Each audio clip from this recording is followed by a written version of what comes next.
एक परिवार की दर्द भरी कहानी, भीगी पलकें। रत्ना ओ रत्ना, जल्दी कर, वो लोग आते ही होंगे। खाना बन गया है, मैं थोड़ा मीठा बना लूँ, तुम तैयार रहना। जी माँ, रत्ना ने मुंह बिगाड़ते हुए कहा। रत्ना अभी शादी नहीं करना चाहती थी, वो आगे पढ़ना चाहती है। कई बार घर में माँ बाबूजी से बात भी कर चुकी है, पर वो हैं कि मानने को तैयार ही नहीं है। रत्ना अपनी 3 बहनों में सबसे छोटी, लेकिन पढ़ने में होशियार और रुचि भी रखती है। बाकी 2 बड़ी बहनों का विवाह हो चुका है, एक भाई है सबसे छोटा। इसलिए रत्ना के माँ बाबूजी चाहते हैं कि एक बार रत्ना का विवाह हो जाए तो वो अपनी जिम्मेदारियों से मुक्त हो जाएंगे। रहा बेटा तो पढ़ाई पूरी कर ले, फिर बहू भी ले आएंगे। रत्ना के बाबूजी जय किशोर गांव के पूर्व सरपंच रहे। चलती सरपंची में 2 बड़ी बेटियों का ब्याह दिया। अब रहे जमींदार तो सब कुछ देखभाल के ही करना होगा। रत्ना के विवाह के बाद बेटे की पढ़ाई भी है, और घर क्या पानी से थोड़ी चलता है। थोड़ी जमा पूंजी से एक बार बेटी ब्याही जाए, फिर एक बार को तो मन शांत हो। रत्ना की माँ काम खत्म करके आते ही, ये क्या, तू अभी तक कपड़े ही देख रही है, मेहमान आने ही वाले हैं, जल्दी कर बिटिया। रत्ना के बाल संवारते हुए सोचती है, बेटी का विवाह भी करना ही है। रत्ना चली जाएगी तो घर सूना हो जाएगा। कैसी रीत है संसार की, बेटियों से ही तो चिड़िया सा चहकता है घर। रत्ना है भी बड़ी चुलबुली, सारा घर जैसे उसी के हुक्म का गुलाम हो। पर माँ बाबूजी उससे प्रेम ही इतना करते हैं। अजी सुनती हो, रत्ना के बाबूजी ने रत्ना की माँ को पुकारा। मेहमान आ गए हैं, बैठक में आओ। उनके आने पर ही वही साधारण बातचीत के साथ गजब की आवभगत, और थोड़ी देर में रत्ना को बुलाया गया। चाय लेकर रत्ना बैठक में हाजिर हुई। आओ बिटिया आओ, बैठो। सरपंच जी, बिटिया तो आपकी बड़ी सुंदर और सुशील है। मुस्कुराकर हाथ जोड़ते हुए सरपंच जी ने उनकी बात को स्वीकृति दी। अब रत्ना को अंदर भेज दिया गया। उसे बाद में पता चला कि रिश्ता पक्का हो गया है। एक अच्छी बात यह थी कि रत्ना के होने वाले पति सरकारी नौकरी में हैं। अब कुछ ही दिनों बाद घर में शादी की तैयारियां होने लगी। घर की स्थिति को देखते हुए और माँ के समझाने पर रत्ना भी राजी हो गई। शादी के दिन नजदीक आ रहे थे, पर रत्ना न तो खुश थी और न ही उदास, बस सबकी सहमति के साथ चल रही थी। आज विवाह का दिन है, सभी लोग फूले नहीं समा रहे, और रत्ना शादी के जोड़े में चुपचाप सभी रस्मों को निभाए जा रही है। अपने बचपन को आंखों में समेटे रत्ना अपने घर से विदा लेती है। कुछ घंटों का सफर तय कर वह ससुराल पहुंचती है और देखती है कि उसी की तरह ससुराल का घर भी दुल्हन की तरह सजा हुआ है। शाम ढलने के साथ ही उसका मन घबराया सा जा रहा है। खाना खाने के बाद बड़ी भाभियाँ उसे अपने कमरे तक छोड़ने आती हैं। साथ ही दबी दबी सी बातों के साथ मुस्कुराते हुए कमरे से बाहर निकल जाती हैं। कमरे में अकेली बैठी रत्ना का मन बैठा सा जा रहा है कि अचानक थोड़ी सी आहट से दरवाज़ा खुलता है। रत्ना समझ गई थी कि कमरे में पति का प्रवेश हो चुका है। तुम ठीक हो ना? पति ने पूछा। कमरे में फैले सन्नाटे के साथ वह अपने में सिमटते हुए उसने हाँ में उत्तर दिया। रत्ना, तुम मुझे सुरजीत बुला सकती हो। समझ में नहीं आ रहा कि क्या बात करूं। तुम कुछ बोलो ना रत्ना, मैं तुम्हें बहुत खुश रखूंगा। रत्ना काफी देर तक कुछ ना बोली।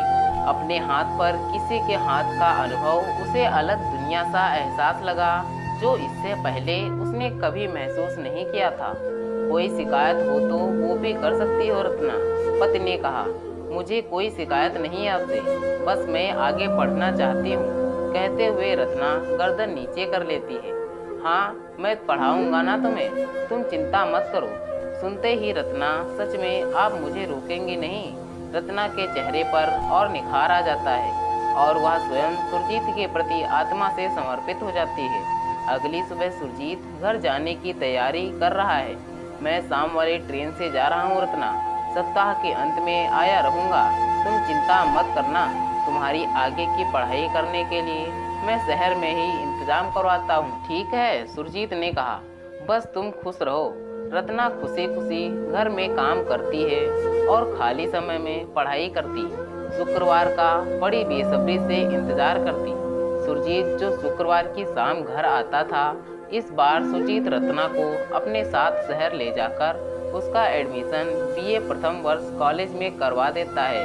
आज रत्ना बहुत खुश है।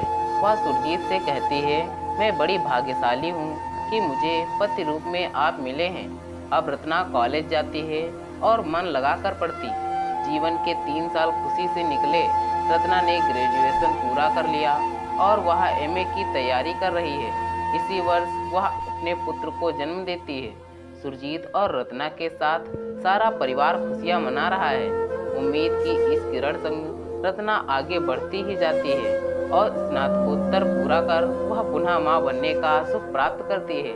बच्चा छोटा होने के कारण अभी वह अपने पैतृक गांव में है। आज शुक्रवार है, यानी सुरजीत के आने का दिन। रत्ना उत्सुकता से विशेष भोजन बनाने में लगी है कि तभी उसे घर के बाहर बड़ा शोरगुल सुनाई देता है।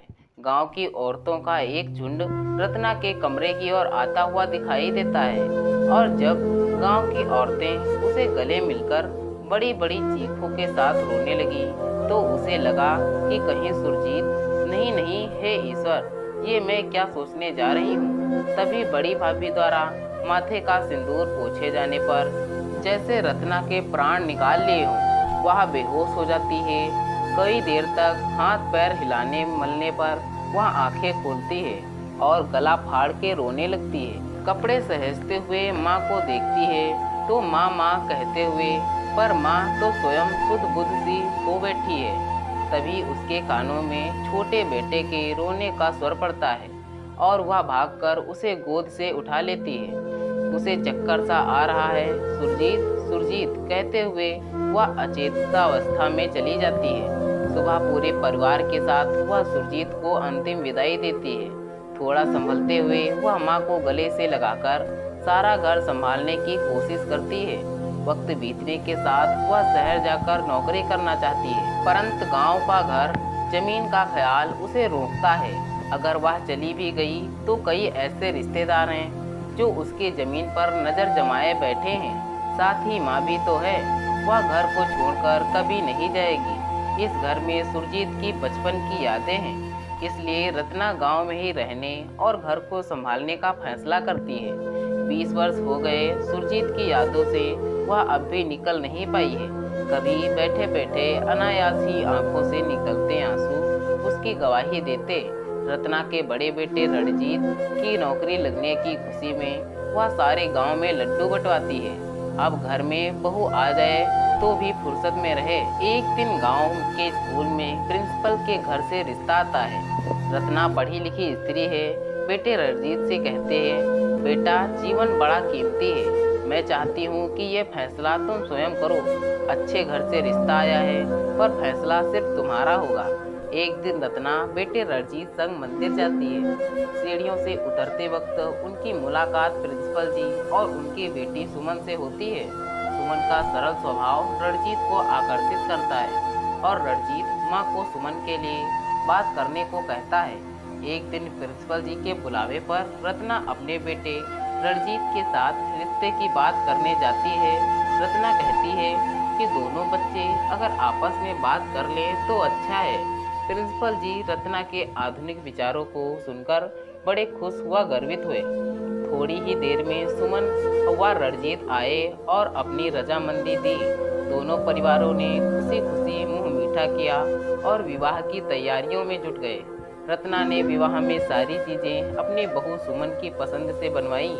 सुमन भी बहुत खुश थी कि वो ऐसे परिवार में जा रही है जहां हर काम में उसकी रजामंदी को अग्रिम महत्व दी जा रही है। विवाह से कुछ दिन पहले रत्ना प्रिंसिपल जी से कहती है कि आपने हमें अपनी बेटी देकर बहुत बड़ा उपकार किया है। मुझे और कुछ नहीं चाहिए। विवाह की लगभग सारी तैयारियां रत्ना द्वारा करवाई जाती हैं। विवाह सकुशल संपन्न होता है। रत्ना बड़ी धूमधाम से घर में सुमन का स्वागत करती है। सुमन से कहती है, ये घर तुम्हारा है बेटा, तुम मेरी बेटी हो, और सुमन को गले से लगा लेती है। अब घर में पहले की तरह खुशियाँ लौट आई थी। कुछ दिनों के लिए सुमन अपने घर माँ पापा से मिलने आती है और वहाँ अपनी सास रत्ना की इतनी तारीफ करती है जिससे प्रिंसिपल जी भी बड़े खुश होते हैं। और जल्दी ही हंसती मुस्कुराती सुमन ससुराल लौट आती है। रत्ना से कहती है, माँ आपके बिना कहीं मन ही नहीं लगता मेरा। रत्ना कहते हुए, अच्छा मेरे बिना या रणजीत के बिना? सुमन हंसने लगती है। तभी रत्ना सुमन को 2 टिकट्स देती है। ये क्या है माँ? पूछती है। ये केरल में सप्ताह भर की बुकिंग है बेटा, जाओ जाकर घूम कर आओ। सुमन खुश होकर रत्ना के गले लग जाती है। सुमन और रणजीत हफ्ते भर के लिए घूमने जाते हैं। वहाँ जाकर सुमन एक अलग दुनिया देखती है और रणजीत के प्रेम में और जकड़ जाती है। कुछ दिनों बाद दोनों वापस लौटते हैं। घर में खुशियों की दिवाली सी लगी है। अचानक एक दिन रसोई घर में काम करते करते सुमन को चक्कर से आने लगे और वह जमीन पर बैठ गई। रत्ना ने सुमन को संभालते हुए जल्दी से डॉक्टर को बुलाया। इतने में रणजीत भी वहां आ गया। डॉक्टर ने चेकअप के बाद कहा, चिंता की कोई बात नहीं, घर में नन्हा मेहमान आने वाला है। आप दादी बनने वाली हो मासा, बधाई हो। बहुरानी और रणजीत आपको भी बधाई, पापा बनने जा रहे हो। रत्ना ने अपने दोनों बच्चों को गले से लगाकर चूमा और सुमन से कहने लगी, बेटा आज से तुम कुछ काम ना करो, बस अपना ध्यान रख और जो तेरा मन करे मुझे बताना। मैं चाहती हूँ बस तू खुश रहे मेरी लाडो। पूरे 9 महीने रत्ना ने सुमन का बहुत ध्यान रखा।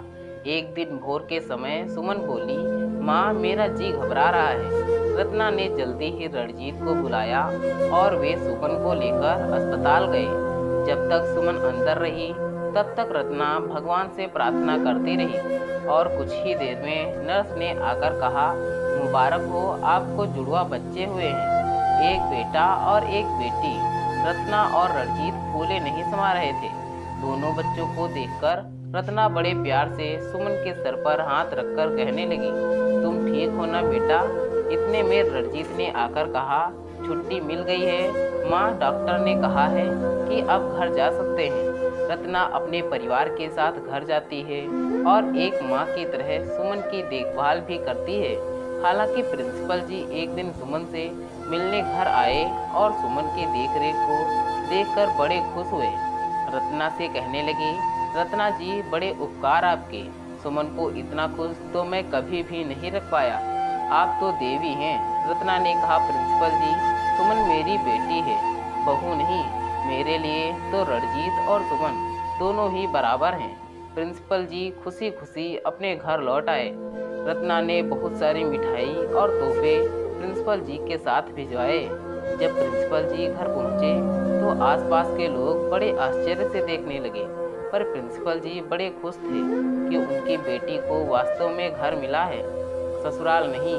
एक दिन सुमुहूर्त देखकर बच्चों के नामकरण समारोह पर उनका नाम राहुल और दीप्ति रखा गया। आज दोनों बच्चे 1 महीने के हो गए हैं। 2 दिन बाद रणजीत भी नौकरी करने के लिए शहर जाएगा। रत्ना सारी तैयारियां करती है। रणजीत के जाने के बाद घर पर रत्ना अपनी बहू और बच्चों के साथ खुशी की जिंदगी जी रही थी। समय किताबी पन्नों के तरह पलट कर गुजर गया। आज रणजीत अपने बेटे राहुल को हॉस्टल में छोड़ने जा रहा है। राहुल केंद्रीय विद्यालय का छात्र है। राहुल हॉस्टल में रहकर ही अपनी पढ़ाई कर रहा है। जाने की सारी तैयारियां हो चुकी थी। सुमन राहुल को दही चीनी खिलाती है। राहुल अपनी दादी और माँ का आशीर्वाद लेते हुए पिता रणजीत के साथ गाड़ी में बैठकर रवाना हो गया। काफ़ी दूर जाने के बाद रणजीत और राहुल चाय पीने के लिए रुकते हैं। चाय पीकर फिर से आगे अपने सफ़र की ओर चल पड़ते हैं। राहुल को छोड़कर रणजीत को वापस ही आना है। अब हॉस्टल कुछ ही दूर रह गया है। अचानक रणजीत को लगा कि उसका बैलेंस डगमगा रहा है और उसके दिमाग में बेचैनी और आंखों के आगे अंधेरा सा छाने लगा। इससे पहले कि वो संभल पाए, उसके अनियंत्रित होते ही आव भाव से बाइक धड़ाम से जा गिरी।